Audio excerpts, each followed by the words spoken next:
Welcome to the Vintage Ballers podcast. I'm your host, Brad Coreno. And on today's episode, we have Jay Crawford joining the show.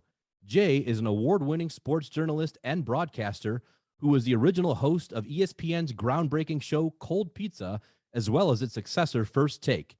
Jay has also anchored shows such as SportsCenter and is currently a news anchor in Cleveland, Ohio. So without further ado, please welcome Jay Crawford. So I wanted to take it back to start to your youth, actually growing up in Sandusky. And, what was it like growing up out there? And how did you get into Cleveland sports?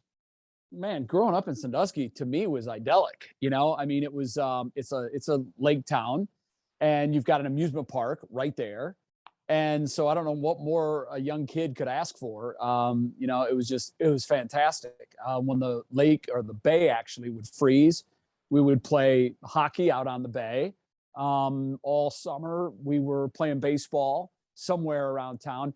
It's funny, the neighborhood where I first lived I think we moved when I was like 6 or 7, but up until that point I lived in a neighborhood called Fairview Lanes, and I know exactly where that is. Right across the railroad tracks was Griffin Airport, and that's gone now, but in its place, literally a 9-iron from the house I used to live in is a huge sports complex. Yes. And it's beautiful. I mean, it's got baseball fields, soccer fields. Now it has an indoor facility, which has great basketball courts. And it's the home of tournaments year round now. They have soccer and baseball during the fall and summer and spring months, and they have basketball now indoors. So anytime you drive past the facility on Cleveland Road, which is right on the water, you see hundreds of cars in that parking lot. And to think, when I was growing up there as a huge baseball fan, we had a baseball park right across the street from my house, but it was just one field and we had to mow it ourselves and it had a rusty backstop. And now literally a 9-iron from where I grew up, the first 7 years of my life, is this beautiful, like, if you build it, they will come sports complex. So that's kind of cool. And then we moved to Westchester Estates, which is just further down Perkins Avenue. And that's where I lived until I graduated from high school. I went off to college, and my parents moved out of Sandusky in 99 when my dad retired from General Motors, and they built a house in Phoenix. But Sandusky, it has always been my home. It's the one place where when I'm there, I feel like that's exactly where I belong. I had the same exact feeling. And it's funny you mentioned that complex. They put that in right before I moved. And I lived in Shaker Village, which is like an apartment complex right across from it's literally across. Yeah, I know where that is. Yep. So I could see the lights at night shining through. It was so close. You can see the lights from the fields. And it was weird because my buddy's cottage on the Chaussee was right across the other way, on the Chaussee. So you across can see the body of water. Yeah, exactly. Yep. So, and before there was just that, you said that little airport there for years. And then they had this complex. It's really cool, that complex. It's incredible, actually. It's a gem of Sandusky right now. And it's really cool is. Because Cedar Point has partnered with it. And there was just a recent deal between the city and Cedar Point where they just bought a big piece of land from the city, which I imagine they're probably going to develop with hotels and restaurants, because right now it's just a sports complex. And then you got to go further down Cleveland Road to get to any real hotels. But I've looked at that since it's been there, and I've thought, how is it that no one has developed a 500-room hotel with shopping and restaurants all around it? So all those people that are coming from Michigan and Indiana and Connecticut and New Jersey and Kentucky and all over the Northeast and Midwest, how is it that no one has yet capitalized on that clientele base with either a hotel or shopping, restaurants, and that kind of thing? And I kind of think that's what Cedar Point wants to do with that land. I'm not sure if you remember where the old drive-in theater used to be. It was on a plot of land between Perkins Avenue and Cleveland Road. Okay. So it would be further east from Fairview Lanes, but that same stretch of property, because Fairview Lanes is also between Perkins Avenue and Cleveland Road.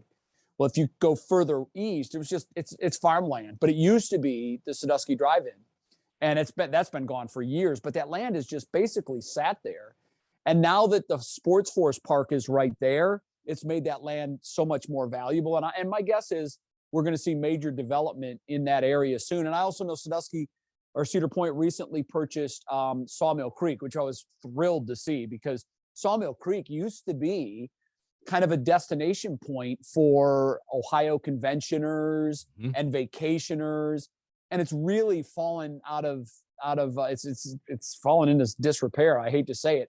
They've got a beautiful golf course. If I'm not mistaken, it's like a Pete Dye course or something. Oh, it's gorgeous. I played there as a kid. Oh yeah, it's a wonderful course. It's tremendous, but it's been neglected for too long. And I'm sure Cedar Point bought that with the thinking it's only a mile or two from the Sports Force Park. And I've already seen they're starting to put money in it and to renovate it. And my hope is that it becomes the showpiece that it once was. And, it will be another drawing point to Sandusky, which clearly has embraced its role as it's transitioned from sort of an industrial town where they had the GM plan and the Ford plan and the Chrysler plant.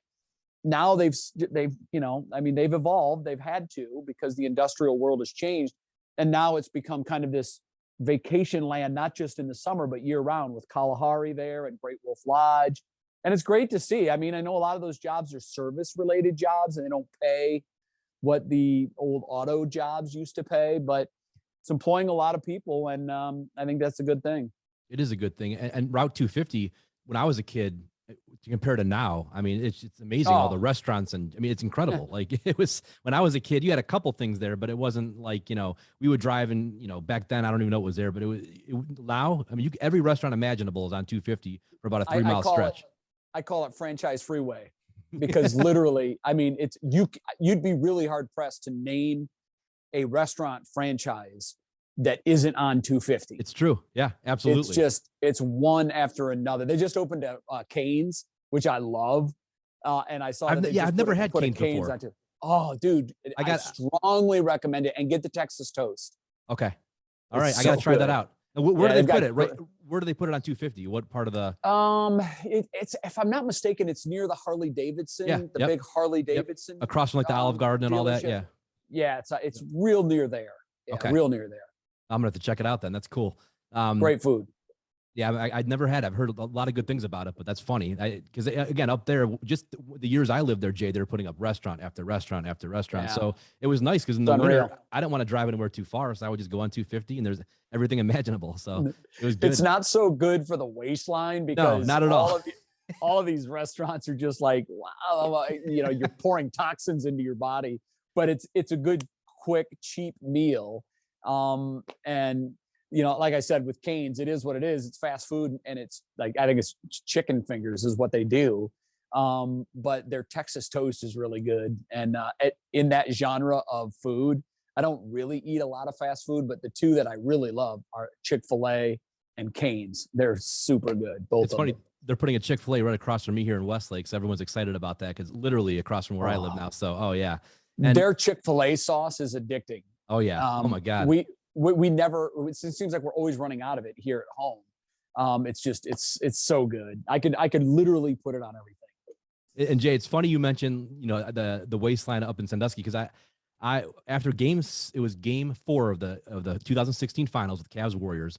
We had lost at home, and of course, so I was at the game, but I was outside standing with some friends. I was there too. Okay, so I was in that whole crowd, and so I come back, and I was so depressed. I went to Steak and Shake at like 1 a.m. and got a bunch of food. I never do that. I was like, I got a bunch of food. I was so depressed. I don't care.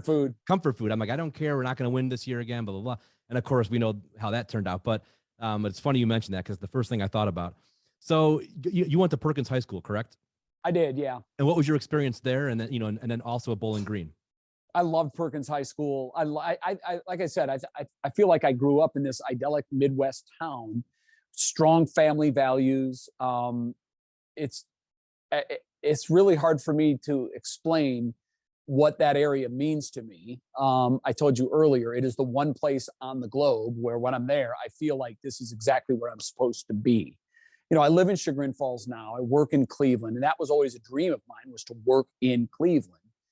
And I never really, when you're young and you have dreams of like conquering things and doing big things, you never really do the math in your head about how much you're going to miss home.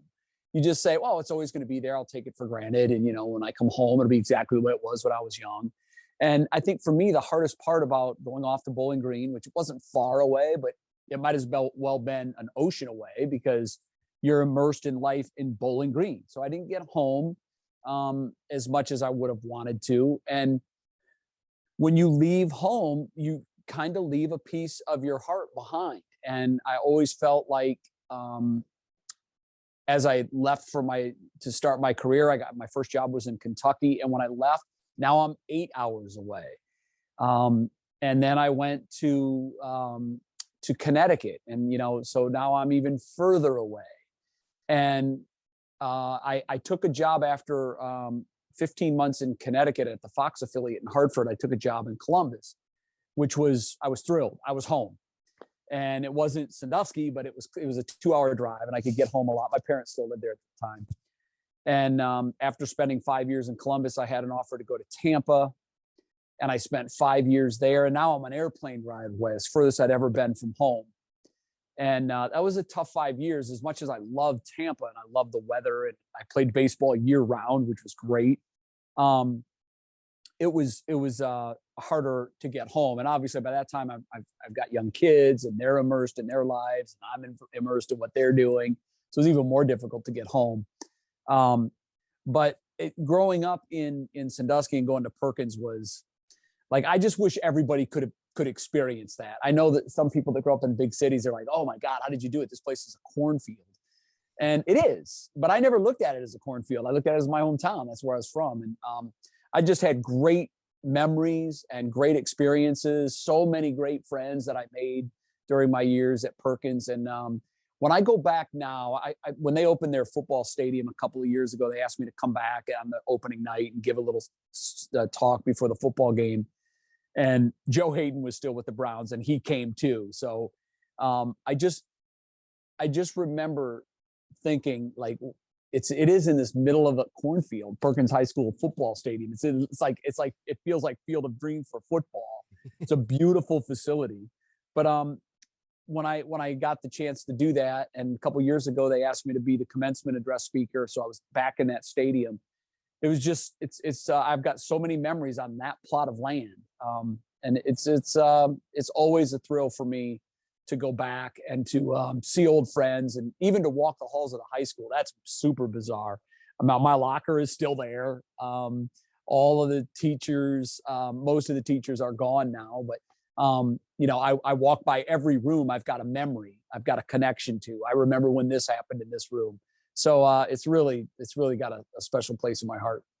It's, and you talk about just Sandusky in general, like it is, there's something about that area. I don't know what again, with me, I have that same connection to Sandusky and that whole area, Jay. And it's just something about it. Like, me and my friends would kind of go up there to get away. We call it the cottage. That's what his place. And we did it so many times, probably 100 times during high school. We were up there all the time, Jay. And his parents didn't want to know about it. We were partying half the time, but that's a whole different story. but it was that's what the Chaussee was for. That's what it was for. No, exactly. I had a lot of fun attending bonfires on that beach. Yes. In we the do that all the time. Summers of my youth. Yeah. Yes. In the summers of my youth. So trust me, I could talk about that for hours. It was just the greatest. And just to go up there, and you felt like you're a million miles away. I felt like I was on vacation, even though I was only 45 minutes away from where I grew up. We had this beautiful amusement park down the street, #1 in the world. We had these beaches, you have the boats, jet skis. I mean, it was just really cool. Then you add in the islands and everything else.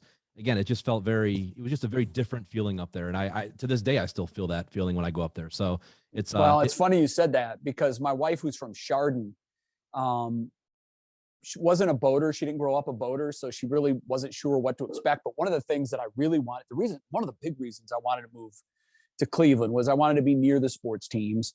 I wanted to live in the area where I'd spent, my youth and have so many great memories. And I also wanted to get a boat, and I wanted to spend a lot of time on the water and on the islands. And I wasn't sure, nor was she, how my wife would take to that, because she had never done it. She wasn't, familiar with the boater life. I was hopeful that she would like it as much as I did, but she actually loves it more than I do now. Really? I mean, she just can't wait to get there on Friday, and she hates to leave on Sunday night. And so do I. But what's crazy is she always says the same thing. Like, a lot of nights we'll be sitting out. We keep our boat at the yacht club, and it's got a beautiful view of the bay. And, so many nights would just be sitting there listening to music or enjoying a drink or whatever, looking at the view.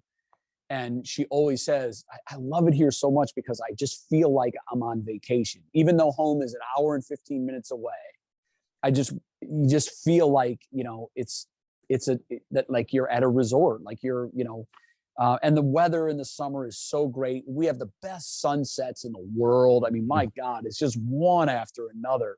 The sunsets are so beautiful. And it's kind of it's funny. It's a hidden secret, but the secret, I believe, is getting out with the development. When was the last time you were downtown? Probably 2000, probably a couple years ago, 2 or 3 years ago. Okay. Yeah. You won't recognize what's going on downtown. It is a real transformation. Really? It's incredible. Investors have put in a lot of money. There's a lot of retail. There's a lot of new restaurants. There's a ton of new residential. One of the city managers, I'm not sure what his title is. I think it's city manager, but I'm not sure. His name is Eric Webster. He grew up in Westchester Estates with me. My sister used to babysit him. He's a very bright young guy. He went off to Michigan and got his master's in city planning and development. He was really instrumental in turning around Ohio City. He was the guy with the vision that really started that transformation project, and that's gone wonderfully. Well, he's basically done the same thing in Sandusky. He brought 10-year tax abatements to spur investment from both the residential and the commercial side. I have a good friend of mine who's building a beautiful house 1 block from the water, right across the street from the yacht club, which 10 years ago, you wouldn't have considered doing that. You just wouldn't. It wasn't the greatest part of town.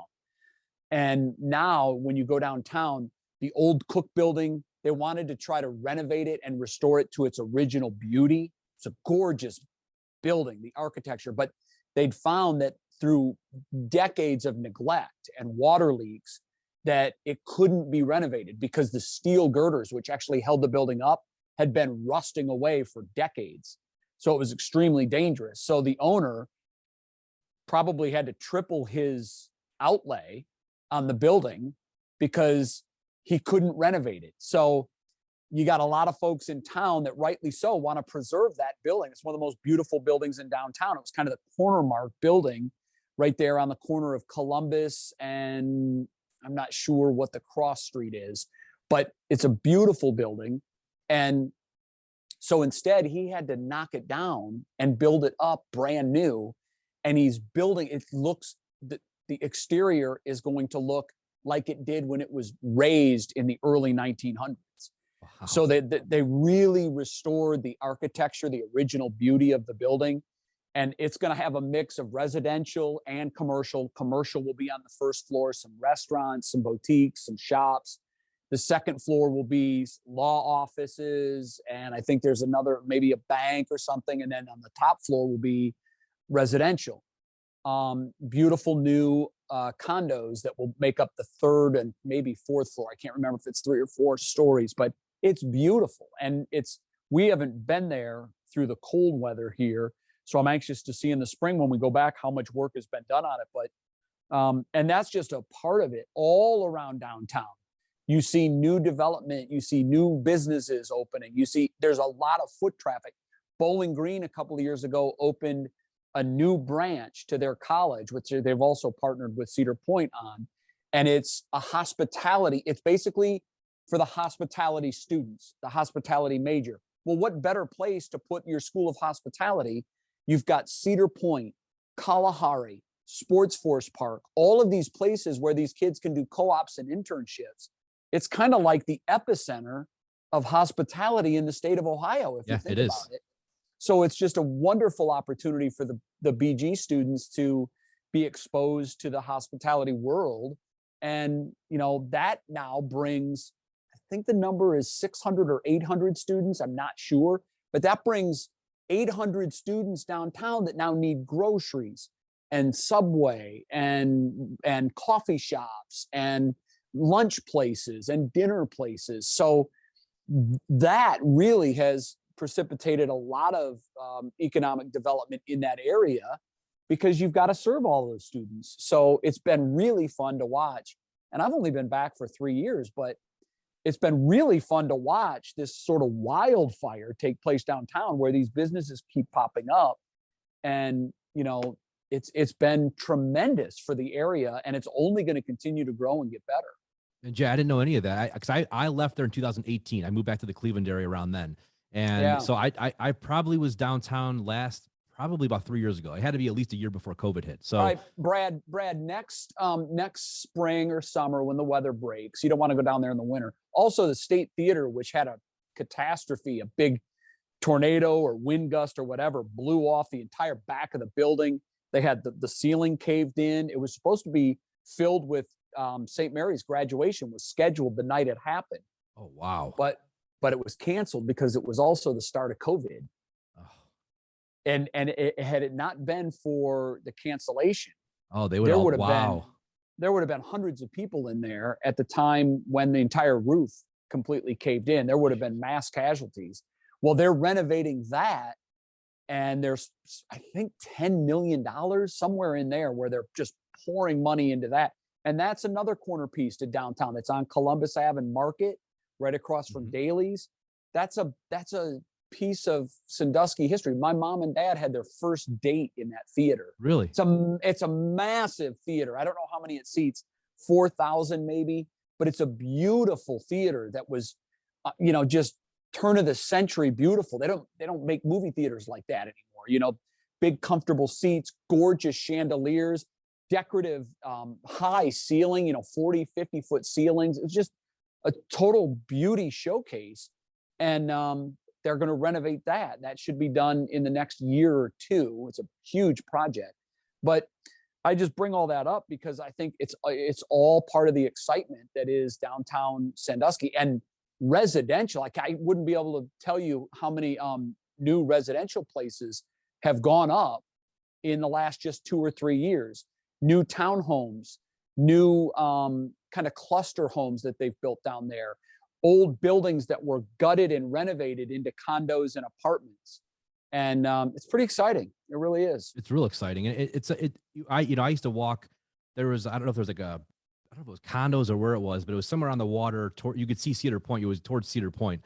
And there's like a little hot dog stand there. Me and my friends would go walk up there sometimes, but it was beautiful. And I always wondered, why aren't they developing more things up here? And it's just, I'm glad to hear they're doing that now, because it's there's so many areas on the lake in Ohio, whether it's Lorain, Sandusky, all these different, Huron, all the way down Vermilion. There's so many beautiful areas. And I'm happy to hear that, because Sandusky, of all places, especially, it's just such a iconic area, in my opinion, in Ohio, and it's just, there's so many, and to hear that aspect is going on right now, because I haven't been down there in, like I said, probably 3 or 4 years. So it's been, I have one customer down there actually that I call on, but I haven't seen him in a long time. And he's right in the heart of Sandusky. But so I haven't seen any of this, development, and it's really cool to hear this and to see. Yeah, you'll be pleasantly surprised in the spring when you make it to Sandusky. It's really nice. I'm definitely going to check it out. Yeah, I can't wait to see that. So when you went to Bowling Green, did you always think, Jay, that you were going to get into broadcasting? Was that something you wanted to do, or was it, was that your first choice? My first choice was I wanted to play professional baseball. But my second choice was always being in sports broadcasting somehow. I didn't know exactly what form that was going to take. I didn't know if it was going to be as a play-by-play guy. Was it going to be a local TV sports anchor? I had really no idea. I just knew that I wanted to be involved in that world, because to me, my dad always said, if you find a passion for your occupation, you'll never work a day in your life. And he was right. I don't feel like I've ever worked a day in my life, because when I do leave the house to go to work, I'm going to do something that I really love. And I've been very blessed in that area. But I knew when I went to Bowling Green that I was going to be involved in broadcasting in some form. I just didn't know what it would look like. Okay. That's what I was wondering. And as you went on, because broadcasting, obviously there's so many different areas you can go when it comes to broadcasting, and it's a pretty, there's so much you can do with that. Did you have any idea? Was it always sports related? Were you thinking, okay, I want to get into sports broadcasting, or was it more so any kind of broadcasting? Early on, it was just sports. That's all I wanted to do. But oddly enough, my first job was in news, because, when you graduate from college with a degree, you can expect that you will probably be one of 100 at least applicants for any job in television. That's just the way it is. Whenever there's a job posted, you receive hundreds of tapes for that position. And I was either too dumb or naive or confident to ever be deterred by that. I remember people telling me that, and I'm like, okay, well, I guess I'll just have to beat out 99 people. It never scared me or deterred me. And you also have to have really thick skin in the business because you are in a public window. So, people are going to take shots at you. People are going to not like your style, or they're going to be uncomfortable with this, or, you have two different colored eyes, or your hair is always a mess, and I have never been fazed by any of that. The saying, opinions are like, oh yeah, like, yeah, everyone has one. Yep. And everyone has one. So, I've never, that never bothered me. It never deterred me at all from reaching my goal. When I graduated from BG, I graduated in May of '87. I had done an internship this summer before at the NBC station in Syracuse, New York. So I had a decent tape. I did a couple of interviews, a couple of sports casts on the set. And when I was ready to enter the work field, I noticed that these jobs are really few and far between, particularly in television. In radio, it would have been a lot easier to get a job. But I really, after doing the internship at a TV station, I really said, wow, this is fun. This is what I want to do. So, I was up for a couple of jobs. There's one in Akron. There was one in Toledo. I didn't get either one. I looked like I was 15. I finally got a call from a small station in Kentucky, and they offered me the job, but the job was in news. And so when I went on the interview, the news director said, I see your tape is all sports, but I like your approach. I like your delivery. I like your look. But I don't have a sports job. I have a news job. Have you ever done news? And I'm like, news. Well, of course I've done news. I've done all kinds of news. I'd never done news once. All I knew about news was I had watched it a lot and I'd seen CNN. So, other than that, I was ready to go. Right. So it was weird because I took the job, and on my very first day on the job, my boss said, hey, everybody, there's a station meeting in the conference room at noon. And I'm thinking, I've been there 3 hours, not even. And I'm like, geez. So the guy that I was shadowing, another reporter in the newsroom, I looked at him and I said, hey, Chris, do these things happen very often? He goes, I've been here 2 years. This is the first time we've ever had one. So I'm like, what's this all about? So we go down there, and the guy that hired me, the general manager that hired me, takes the podium and says, I've just taken a job with our sister station in Lexington, so I'll be leaving. And this guy that I'd never met or heard of or knew was going to be the new general manager. So he takes the podium and he says, it's great to be here. He'd been the sales manager there for about 3 months, but he was a former basketball coach at Morehead State. He actually took Morehead State to the tournament and beat Indiana and Bobby Knight. Really? And then decides, at a very young age, that this coaching life is not for me. He knew he wanted to get into sales, and he was intrigued by this television station that had offered him a sales manager's job once they heard he was thinking about transitioning. So he's been the sales manager for a couple of months. He's new to the business, knows nothing about it. And he says, I want to meet individually with all 50 employees. It'll take me a couple of weeks, but I'll get to all of you. My secretary will reach out, and blah, blah, blah. So about a week later, I get a call from his secretary at my desk, and she said, Wayne would like to meet with you Thursday. Can you do it? Yeah, I'll be there. So I go in there, and I'm thinking, God, if the new guy doesn't like me, I could be out of here. So he said, what's your background? I said, well, I've been doing news for a week. But I really want to do sports. You do? I was a former basketball coach, which I had already heard all of that. So he's telling me all about that. And he said, what experience do you have? And I said, well, I've got a tape, for my internship. I didn't tell him where it was. He said, can I see it? So I said, well, the news director has it, because that was my demo tape. So I went to the news director and I said, Tim, do you still have my tape? He said, yeah, it's right here. Wayne wants to see it. So I went down to Wayne's office. He puts it in and he's watching it. And one of the first things he sees is an interview with Jim Boeheim. And he pauses the tape right away. And he's like, oh my God, you know Jim Boeheim? And I'm like, yeah, I know Jim. Yeah. Well, hold on. So he's going through his Rolodex on his phone. He's dialing a number. And I'm like, oh no, he's calling Jim Boeheim. and I know Jim Boeheim. I'd interviewed him a couple of times, but he's not going to know me. I was an intern. And he calls Jim and he gets his secretary and she patches him through. And Wayne says, Jim, Wayne Martin, how you doing? Yeah, I can hear on the other end of the phone. How you doing, Wayne? Good to hear from you. You'll never guess who I have in my office. And I'm thinking, oh God, yeah, he'll never guess. And he said, Jay Crawford. Awkward pause. Who? Jay Crawford. And I said, Wayne, tell him I was Roger Springfield's intern. He won't. I interviewed him a few times, but he won't remember me. I was an intern. Tell him I was Roger Springfield's intern. So he said, he says he was Roger Springfield's intern. And then I could hear Jim say, oh, yeah, my God, Roger Springfield. Oh, well, if he's Roger's intern, he's a great guy. So they chat for a minute and hang up. And he watches the rest of my tape and he stops it. And he said, okay, he's looking at his calendar. And I started on November 9th, 1987.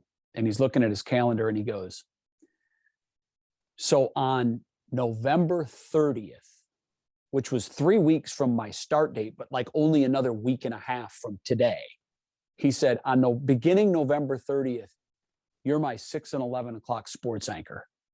Wow. And I'm like, what? I mean, I had never done a sportscast live on TV.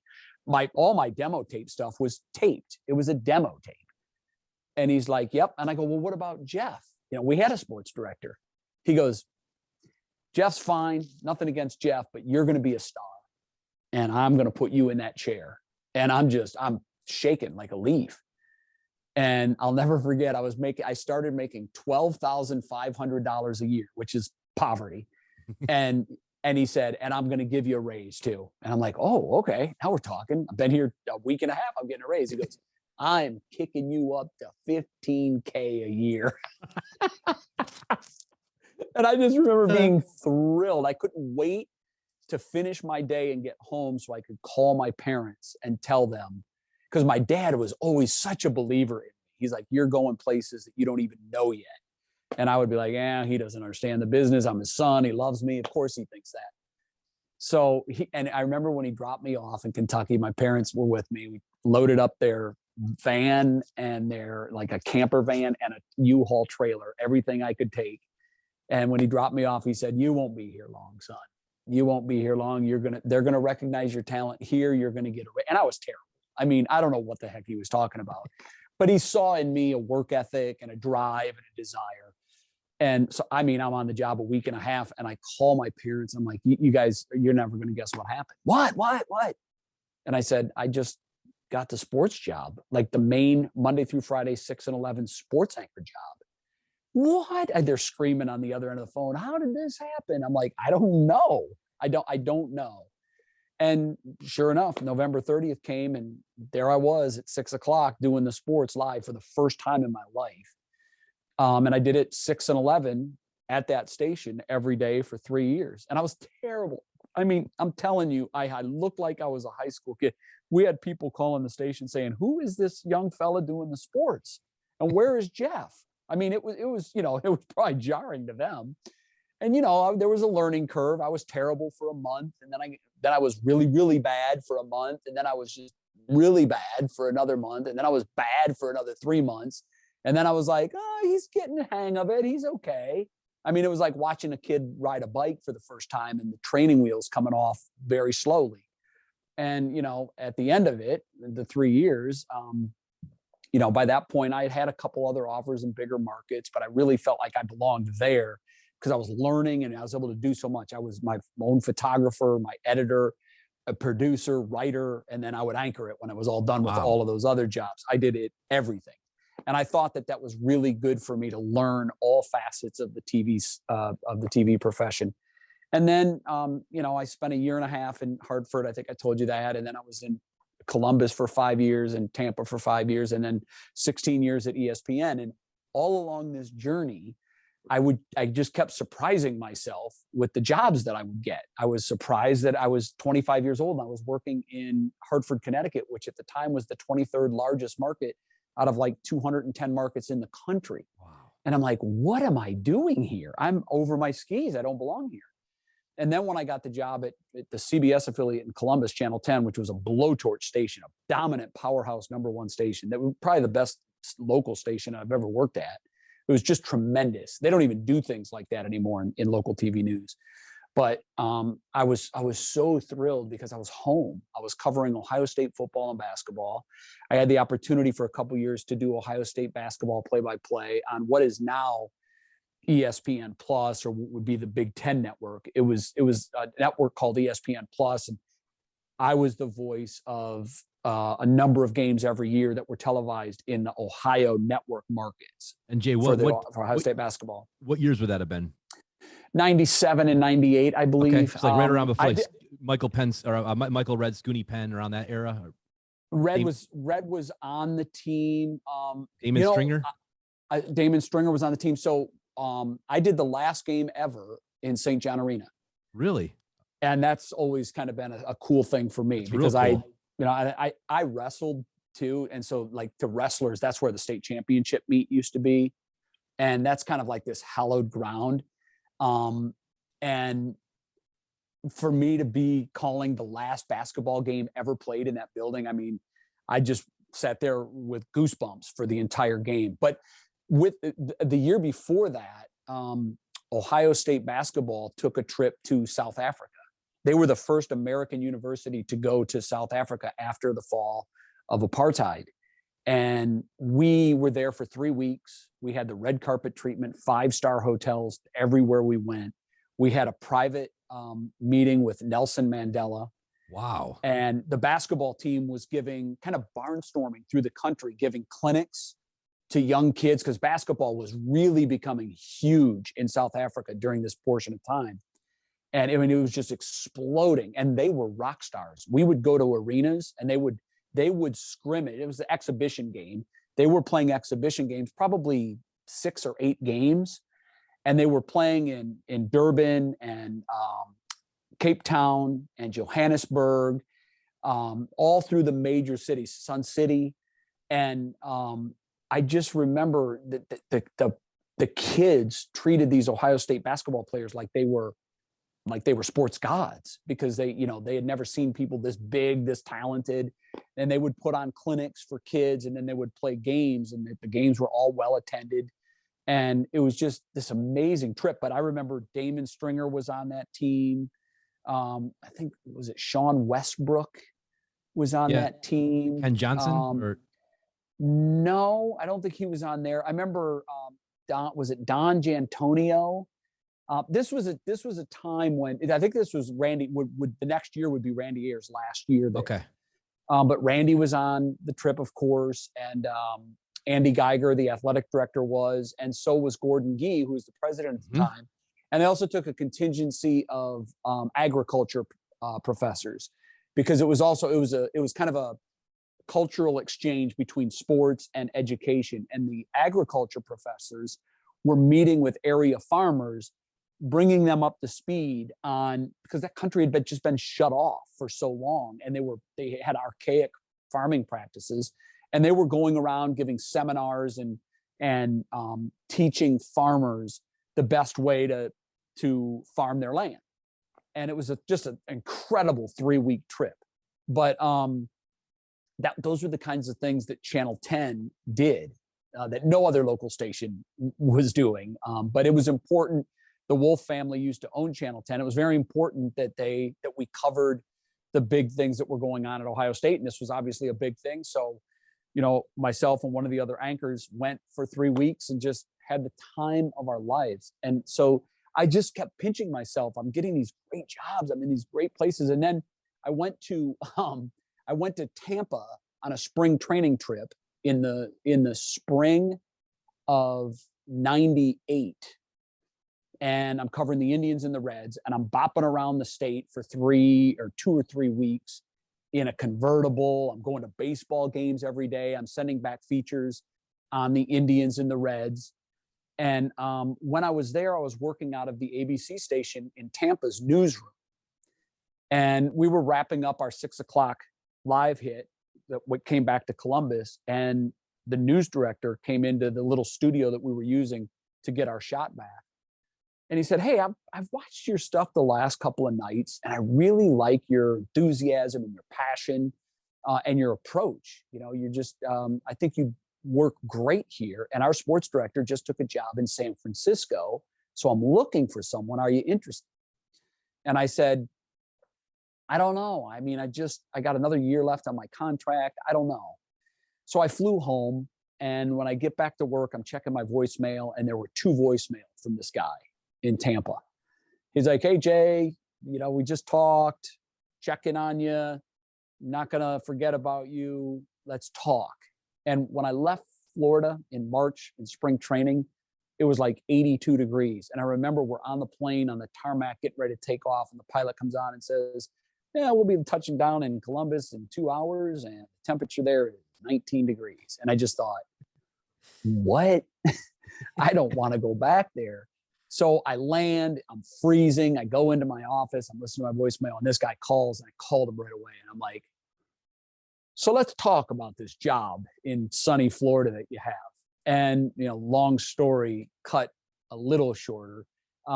He ended up offering me the position a few weeks later, and it took me some time before I could maneuver and get out of my contract. But in just a few short months, I was working in Tampa. So it was just, you know, it was one of those things where the stars kind of aligned. And but I thought I would stay in Tampa forever. As much as I hated to leave home, it was just beautiful weather. My kids loved it. And then, you know, in 03, ESPN called. And all this time, I'm just trying to get to Cleveland. That's all I'm trying to do, is get to Cleveland. And I figured it would be easy for me to go from Columbus to Cleveland, but there was never a job opening in Cleveland. For years, the same 3 guys were the sports directors in Cleveland. When I was in high school, Jim Donovan was the sports director at Channel 3. Jim Donovan is still the sports director at Channel 3, and now he's my coworker. And he was always my favorite sportscaster. But I, you know, as I'm going through my jobs in my career, I'm saying, well, one of these guys, please leave so I can at least try to get a job there. Then I thought, if I go to Tampa, Tampa's a bigger market than Cleveland. So I thought if I went to Tampa, it would be easier for me to get to Cleveland. And I was there for 5 years, and then ESPN called, and I'm like, well, God, this is too good to turn down. They're launching a new show in Manhattan, and it's a morning show, and it's going to be a big deal. So I took that thinking I'll do that for a couple of years, and then I'll really be able to get to Cleveland because I'll have a national profile. And it was 16 years later before I finally came home and took the job at Channel 3. Jay, you were a staple for my college years and then post-college, and when I lived in LA and everything, just, you know, 'cause you were always on. I mean, we would see you all the time. And again, I knew your background being from Cleveland and being from Sandusky. So, and I always knew you would talk about the Cleveland teams, and they would you guys will hassle you sometimes. And, you know, so I always got a kick out of that. And that's why right away, I'm like, all right, this guy, I love this guy. And just, you have a very natural enthusiasm. You're not, some guys I watch, to me, it's a little bit forced or fake. You're not like, you're very natural. And I think that's why a lot of people catch on pretty quickly to what you're talking about. And you're very good at like dealing with different personalities. And I mean, I've watched you ever since, you know, probably since 03, 04. So, cause I used to watch ESPN, like it was like a religion to me and my friends in college. All we would do is watch ESPN. So, and well, this is I even appreciate before social media. Yep. Yeah. I appreciate that, Brad. And I tell you, I'm glad it was before social media because, you know, we were a brand new show and we made a ton of mistakes, and our mistakes back then were like trees falling in the forest and no one was there to hear it. You know, they came and they went. There was no YouTube. There was no Twitter. There was no Facebook. There was nothing. So we're now, if you're a new show starting out now and you've got the hiccups and the toe stubs that we had, they're going to be plastered all over and become viral moments. And it's going to be really hard to overcome that. And so fortunately, we didn't have to deal with that end of it. And the network was very, very committed to the show. They knew it would work. They knew it was just going to take time because it was new. Cold pizza, what the hell is that? And the whole idea was it was for guys like you that were in college. What do college guys wake up to? Cold pizza. Yep. And so we're kind of like the leftovers from the night before. We're rehashing the highlights. There was nothing on live. When we started our show, we were the only national network live sports show in the morning. And Really? oh yeah, there was nothing. And the pundits killed it. They're like, it'll never work. Even before we ever launched, all of the major papers, the Washington Post, the New York Times, all the big media papers that covered this kind of stuff were killing us. They're like, this will never work. There's not enough audience that time of day. Guys aren't interested in sports in the morning. They're interested in sports in the evening. And I vehemently disagreed. I'm like, no, guys, I'm a consumer. I'm a sports fan. I would love to wake up to something other than the Sports Center highlight reel, which at the time was a joke. By the third hour, I'm mouthing along the highlight with Stuart Scott. That's true.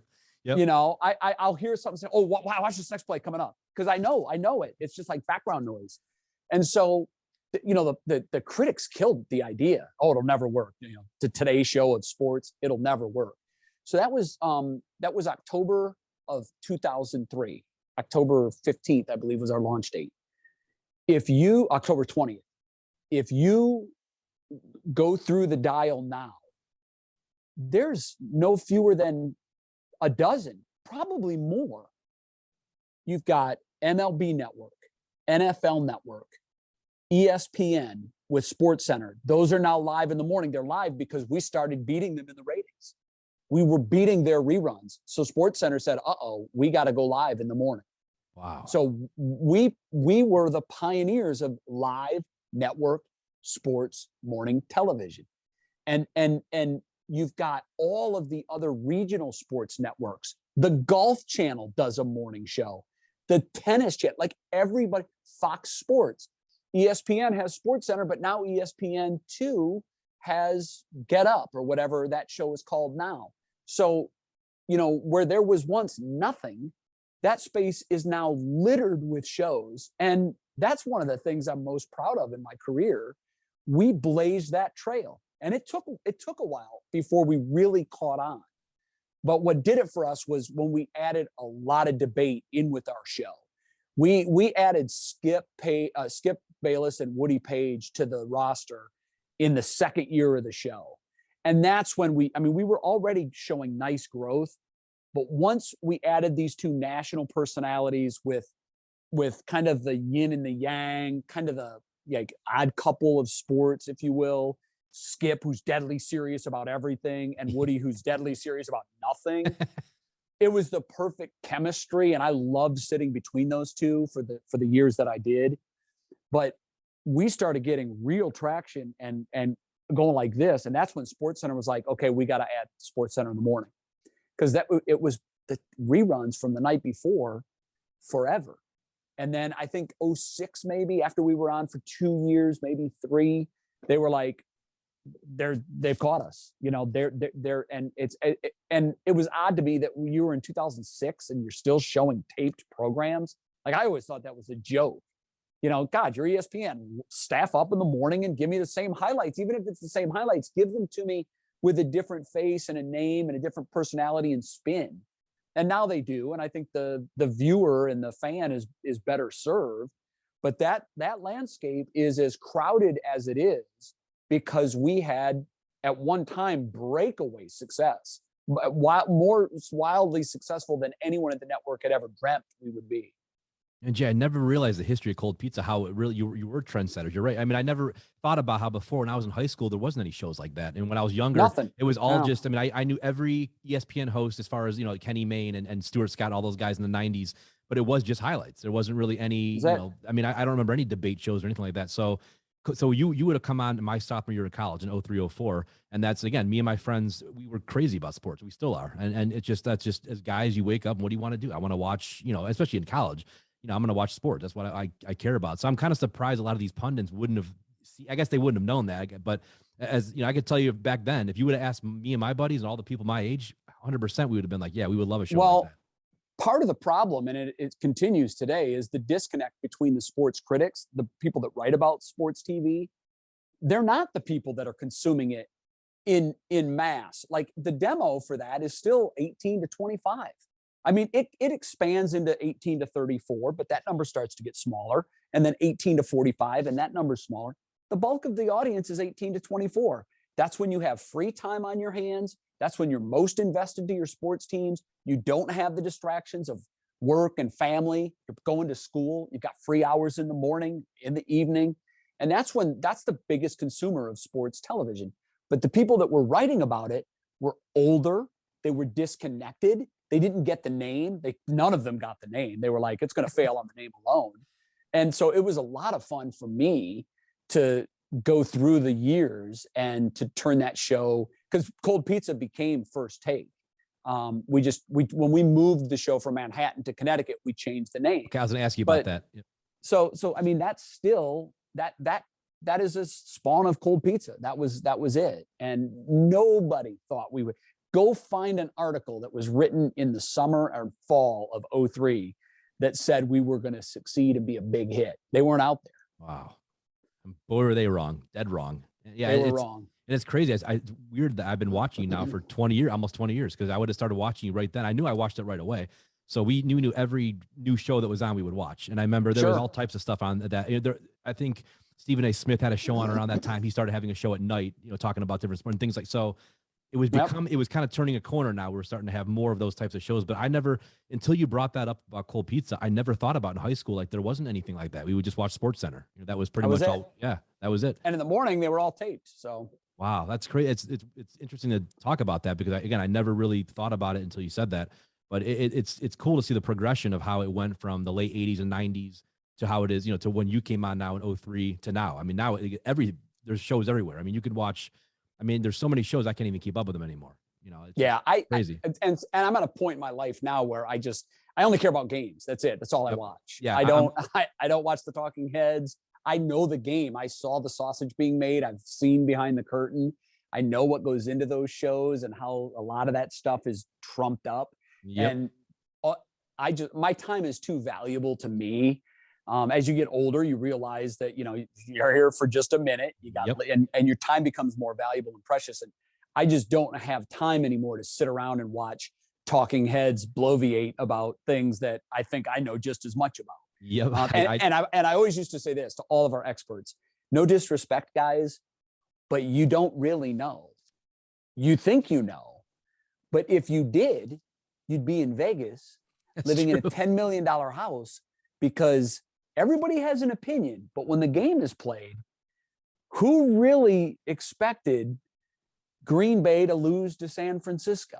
Not me. Who really expected Cincinnati would be in the Final Four? There were people that said that. Yeah, they could, maybe. Possible, But the big money, the good money, was on different teams. That's why we love sports. It's the last piece of reality TV. Yes. It's unscripted. We have no idea where it's going. It's appointment viewing. It can't be time shifted.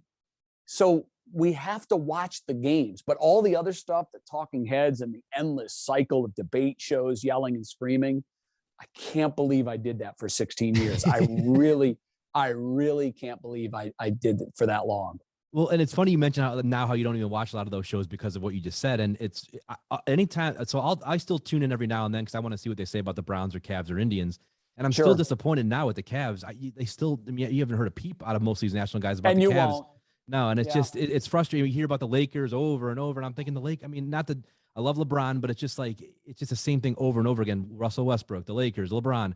I'm thinking the Cavs have one of the not only the best young teams in NBA, but in all sports right now, and they're going to be they're the really best good. Story in sports, 100%. Period. 100%. Right now, and ESPN doesn't even know that they've got a winning record. No, and it was like that when I was there too. I was constantly fighting that battle, guys. Why do we have to talk about the Cowboys?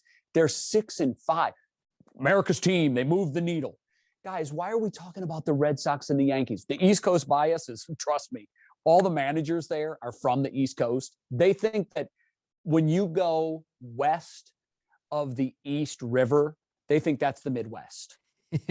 Like their universe stops there. They really do not get it, and they never will. And as much as ESPN wants to, sell themselves as the national sports network, they're the network for New York, LA, Dallas, and the sexy team in the moment. Yes. And they've had blinders on. I think they had the Heat Knicks game on last night over the Cavs and the Bucks. I don't get that at all. Well, I'll tell you why. I mean, Miami's had a good team. They've got a good roster this year. They're having a great year. But the Knicks, but they're East Coast. They're going to bring a huge New York audience, so we'll go with them. So they're not serving the true interests of the sports fan. They're serving the interests of the big markets. Yes. And it's a money game. They're trying to maximize their profits. They overspent on the NBA. They're trying to get any money out of it that they can. And Cleveland, Milwaukee are two small markets, but they clearly haven't checked the standings yet because they were going into last night, the 4 and the 5 seed in the East. The Bucks are the defending champ. The Cavs are the best story in the NBA, bar none, period. I don't care. There's nobody going to tell me any differently, but they'll figure it out in April. Mm-hmm. Whoa, the Cavs are in the playoffs. Exactly. And Jay, drives me nuts. And they're not going to be very happy because this team, as long as they stay healthy, they're not going anywhere for a long time. I mean, we got kids. They're young. They're young. They're built to last. And I was going to ask you about that real quick. Evan Mobley, I had a cousin who is, has a lot of sources he talks to, and he was telling me, he's like, this kid, before he was even drafted, he was like, and I saw him in college a little bit, but he's like, this kid's going to be the best player in the draft. On both ends of the floor. And I no disrespect to Cade or anybody else and Jalen Green, those guys, but this kid affects the game in so many ways you don't even really see because he's just so multi-talented. He can defend the rim. He can defend pretty much all 5 positions at a time. Offensively, he doesn't even know what he's doing yet, and he's still polished. And I mean, he's just unbelievable. And the national media, they won't catch on to him for a little bit longer. But once they do, and Darius Garland, and then that's not even talking about Okoro and Allen, and Sexton's been hurt all year. They got so much talent, marketing. It's unbelievable what Kobe Altman has put together. And I was Jay last year. I was so disappointed with the Cavs, and I was almost thinking, I was too. It was all Brownstown at that point. It was like, you know what, I'm excited about the Browns, but the Indians were kind of in limbo, and then they had a lot of injuries, and then of course the Cavs were just. It was the last couple of months were horrible to watch. So I didn't even watch half the games. I mean, this is bad. When we got Mobley, I kept thinking, okay, I didn't see it happening like this, but I thought, okay, a few years down the line, maybe we'll make the playoff 3-4 years from now. Yep. I did not see this coming at all, and I wanted to see. I was going to ask you about that. What are your thoughts on the current Cavs, and where do you see them in the next 3 to 5 years? I thought that he was going to be a really good player. I didn't think he was going to be a superstar this fast. In November, after watching him for a little bit, I said, this guy's going to be a superstar in 3 years. Now I'm changing that to saying this guy is on the verge of being a superstar right now. Did you see his dunk last night over Giannis? Unbelievable. I mean, it was unbelievable. And so they've got the young pieces. I was thrilled they signed Altman. Me too. To an extension. And I think that they've got a real chance to win a series or 2 this year. And I think, it's a growing process in the NBA. The NBA playoffs are going to be completely different. These kids are going to be awestruck at the next level. Everybody plays defense in the playoffs. They haven't seen that yet. So there's going to be some growing pains in the postseason. But in 3 or 4 years, if they continue to add pieces, they're going to be in the conversation for winning the East. And I didn't think I would be saying that this quickly after LeBron left. Brad, I want to tell you quickly, I've got like almost no battery life left on my phone. I've twice seen it say low battery. Well, so I've got to be at low single digits. Let me ask you one more question then. And I ask this to every guest. Okay. When you look back at your career, what do you want people to know about the legacy of Jay Crawford?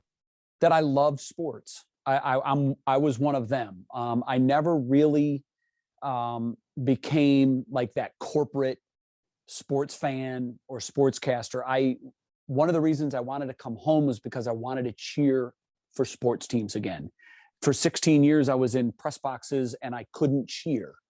I couldn't be a fan. And now I'm able to cheer for my teams again, like I did when I was 15 years old, because I still have that enthusiasm and that passion for sports inside of me. I'm like a Joe Sixpack. I'm one of you guys. I'm a sports fan who loves, lives, and dies with my team.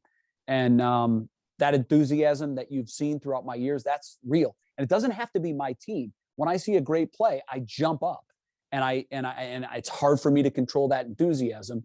And I started to feel like I was losing that in my last couple of years at ESPN, but I've regained it since I've been gone. I'm a diehard fan again. I only watch the things I want to watch. When I was there, I used to have to watch everything. That sucked.